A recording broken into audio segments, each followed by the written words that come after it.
Hi, this is Dan Pygott from Royal LePage Sussex Pygott Properties, and welcome to your June market update. Now, the trends we've been discussing the last several months have continued. Inventory is up. In fact, in Greater Vancouver, we posted yet another 10-year high when looking at averages. Sales continue to slump. So across Greater Vancouver, when you look at the May sales on a whole, they're down about 18.5% since May of 2024. And if you look at it, we're also down about 30% looking at the 10-year seasonal average. Now let's look at our micro markets. North Vancouver and West Vancouver continue to perform well. In fact, North Van is up in terms of sales totals from April to May for both detached and townhouses. Now, would caution you that the condo market has slipped in total sales a little bit month over month, and we are seeing that in terms of the condo market is on the slower side in North Vancouver. West Van this month, it's actually it's been a much better market. We've seen a lot of improvement there. So the detached market, in fact, this month there were 45 detached sales, whereas in April there were 26.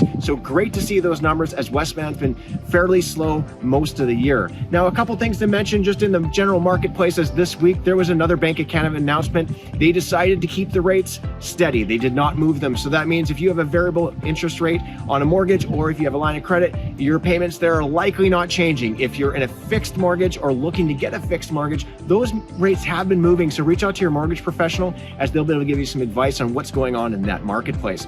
Now, the other initiative to talk about is GST. So throughout the election cycle, there was a lot of talk about either eliminating GST on new home purchases or providing some sort of exemption. And what just rolled out at the end of May was an exemption for first-time buyers. So if you're a first-time buyer and you're buying under $1 million, the GST is exempt, and there's a sliding scale up to 1.5 million.